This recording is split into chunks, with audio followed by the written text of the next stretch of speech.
From communal toilets and very disturbing pig food to outhouses.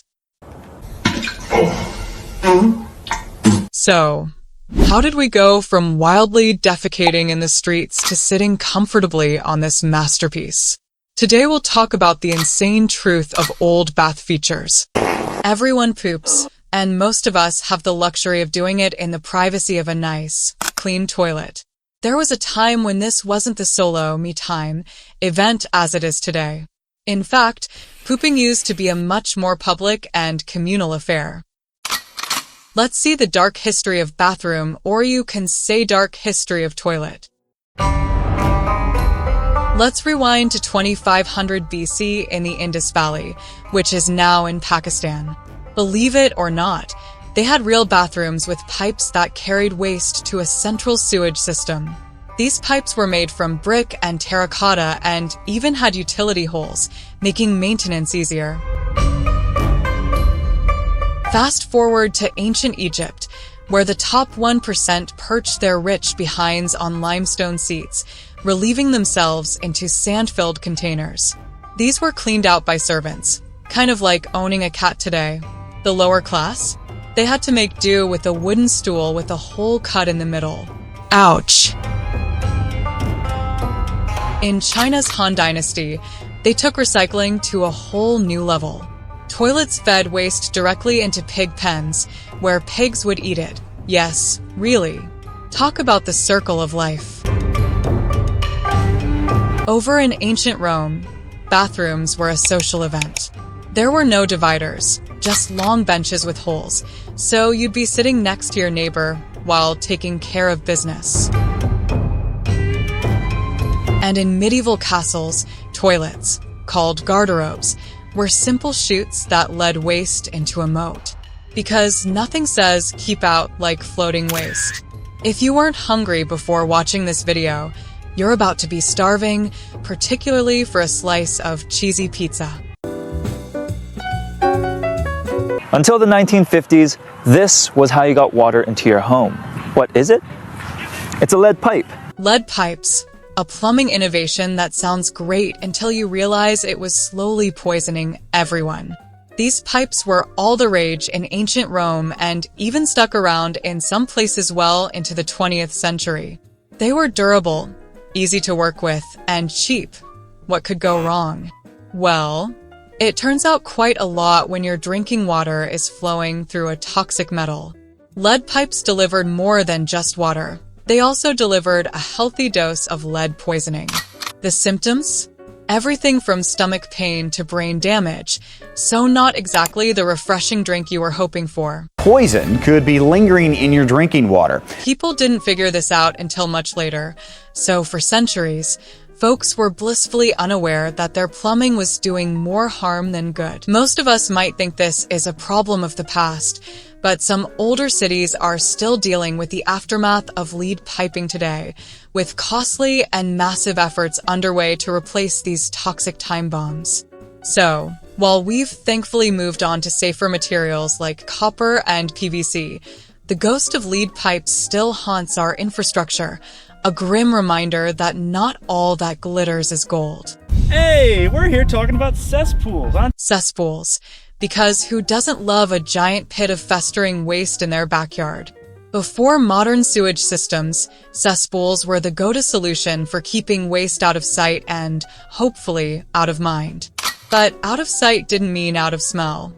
These lovely little features were essentially underground pits where all the neighborhood waste would collect, and when they got full, surprise, they'd overflow, turning your garden into something straight out of a horror movie. And the fun didn't stop there. The waste would seep into the ground, sometimes making its way into the local water supply.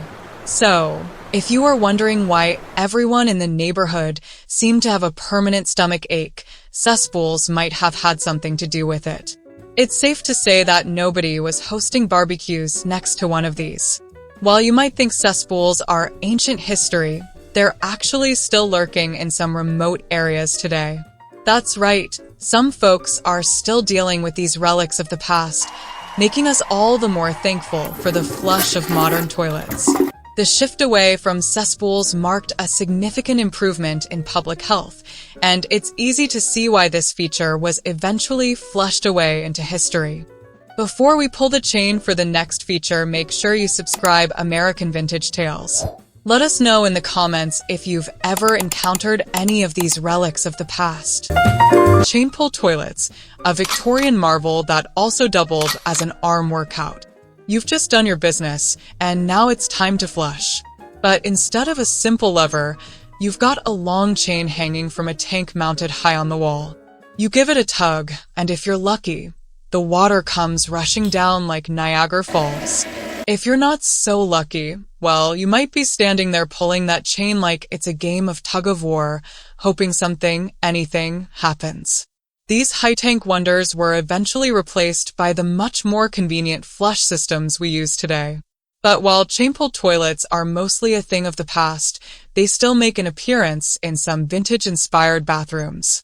For those who enjoy a touch of retro charm, or just really want to keep those arm muscles toned, this feature might still hold some appeal.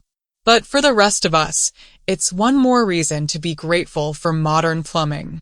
But if pulling a chain seemed like a hassle, just wait until you hear what came before that. Frilly toilet seat covers, because nothing says fancy like wrapping your toilet in lace. Back in the 70s and 80s, these fancy covers were all the rage, turning your bathroom into a frilly, floral dreamland. While they looked glamorous, they weren't exactly practical. Fabric and moisture don't mix well, unless you enjoy a damp and slightly smelly seat.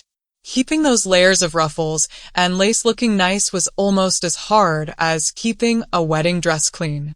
Believe it or not, you can still find these frilly covers today, mostly in homes that love vintage styles.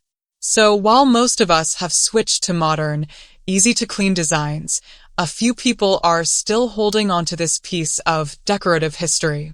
And speaking of old school style, there's plenty more where that came from. 1960s bathrooms were all about bold colors, funky patterns, and a whole lot of personality. Bright pink or avocado green tiles with matching bathtubs, sinks, and even toilets. The decor was anything but subtle. Floral wallpapers, mosaic tiles, and shag rugs were common sights. But while these designs were vibrant and fun, they weren't always practical.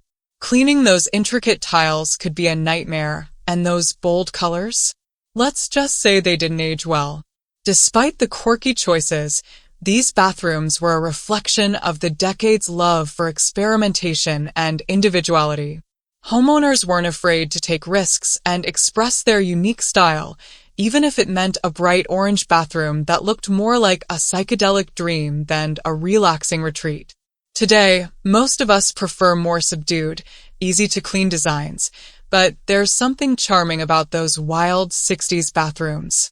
They remind us of a time when decor was all about having fun and making bold statements, even in the bathroom. So what do you think? Are you watching this video from a toilet? I bet you are. Tin baths, the portable, lightweight wonders that turned bath time into a logistical nightmare.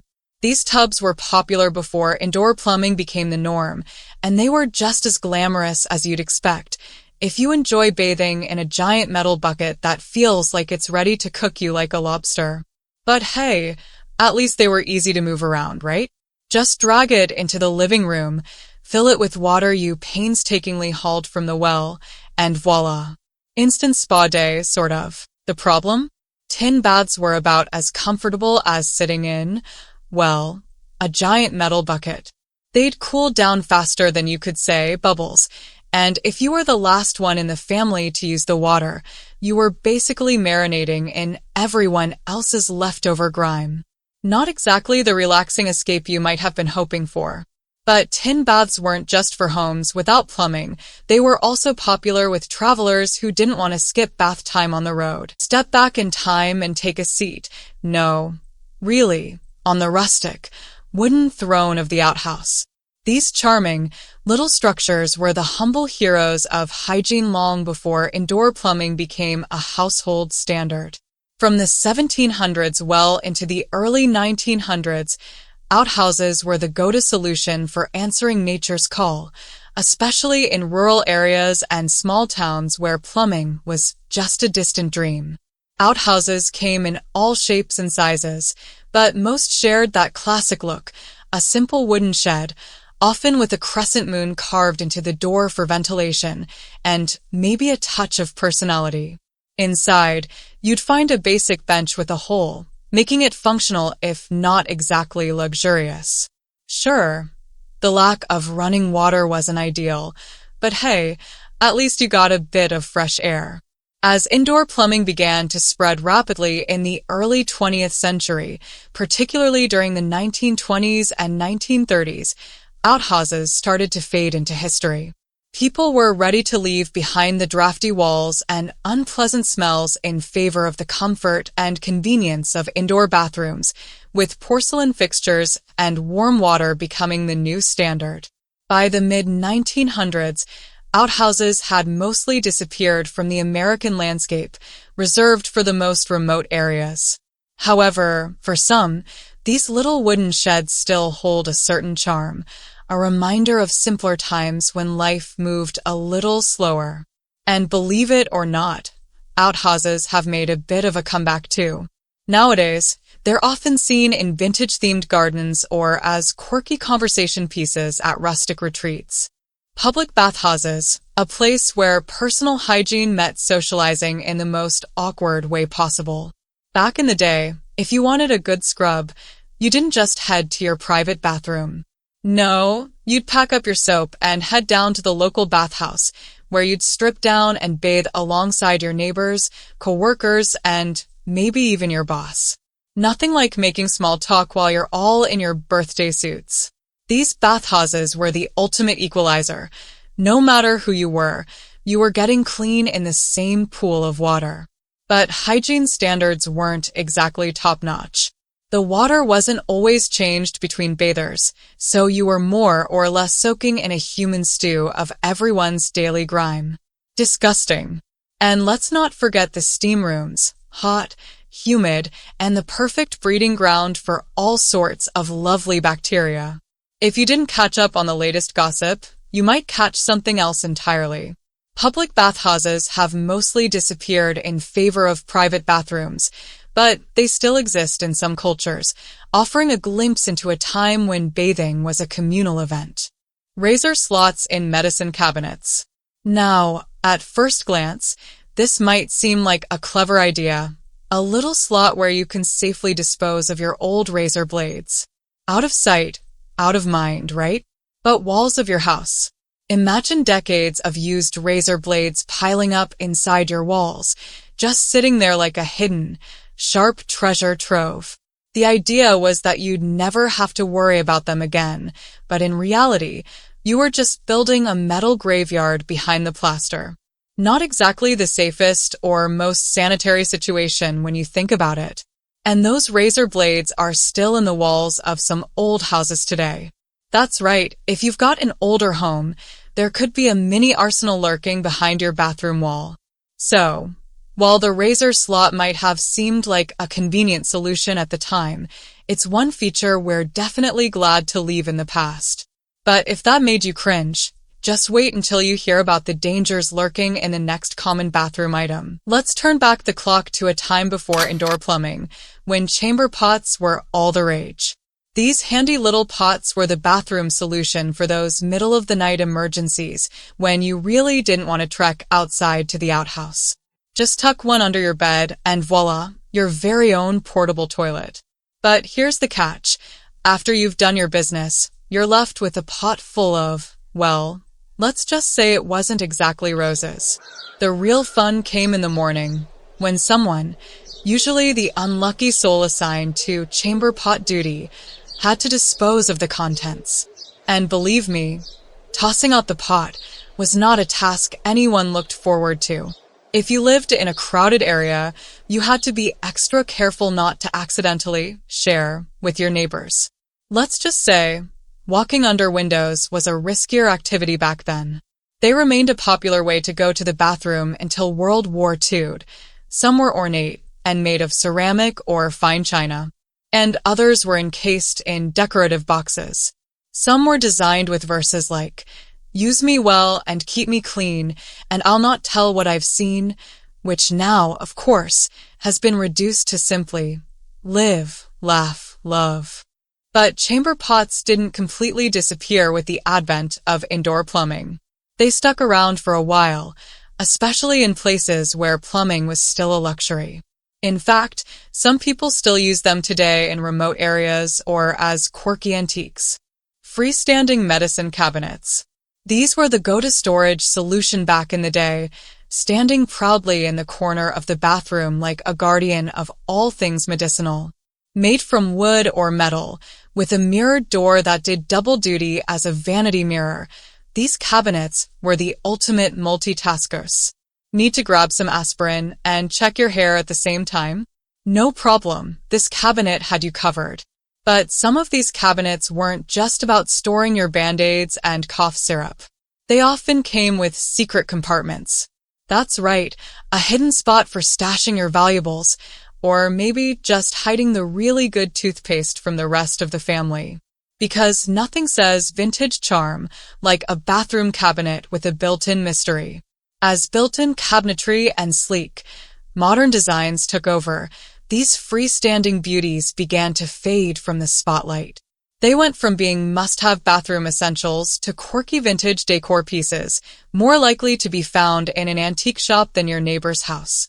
But while they might be a bit out of style, freestanding medicine cabinets are still prized by those who appreciate a touch of retro flair. Tile murals, those intricate, artistic displays that once graced the walls of the fanciest bathrooms. Your bathroom wasn't just a place to freshen up, it was a mini art gallery with scenes of nature, mythology, or whatever the wealthy fancied, all painstakingly crafted out of tiny tiles. It was the ultimate way to show off your taste and status, right there next to the sink. But maintaining these murals was no small feat. A little chip or crack, and suddenly, your masterpiece looked more like a jigsaw puzzle with a few missing pieces. And cleaning? Let's just say that getting into every nook and cranny of those tiny tiles was more of a workout than a stroll through an art museum. And let's not forget the cost. These tiles were hand-painted, custom-made, and about as expensive as bathroom decor could get. So, unless you had a team of staff to keep your bathroom gallery in tip-top shape, those murals could quickly turn from fabulous to frustrating. But while most of us have opted for simpler, more practical designs today, tile murals are still a thing in some luxury homes. They're a throwback to an era when your bathroom was as much about impressing your guests as it was anything else. The medieval world of garderobes, those multi-purpose closets that took the concept of doing your business to a whole new level. How could it be having a bathroom right in your closet, where you could take care of nature's call and then, wait for it, let gravity do the work? Waste from these garderobes was funneled straight down into the moats surrounding the castle. Talk about a defense strategy. Who needs a drawbridge when you've got a moat full of, well, let's just say, unpleasant surprises? Now, while this setup might have been functional, it wasn't exactly winning any awards for hygiene. The idea of having waste literally flowing out of your home and into the water supply is enough to make anyone cringe. And the smell? Let's just say that medieval castles probably didn't have too many scented candles lying around. Patterned linoleum floors, a bold choice for those who wanted their bathroom to scream style from the ground up. Back in the day, these bright, colorful floors were all the rage. Swirls, checks, and geometric patterns in every shade imaginable covered the floors of homes across the country, turning every bathroom into a kaleidoscope of design. But linoleum, while stylish, wasn't exactly built to last. Over time, those vibrant patterns started peeling, cracking, and fading, leaving you with a floor that looked more like a patchwork quilt than a fashion statement. And let's not even talk about the corners curling up, unless you enjoy tripping on your own bathroom floor, that is. Replacing these floors wasn't cheap or easy, either. Once the pattern started to wear out, you were pretty much stuck with it until you could afford to redo the whole thing. Hand pump faucets, a feature that turned getting a glass of water into a mini workout.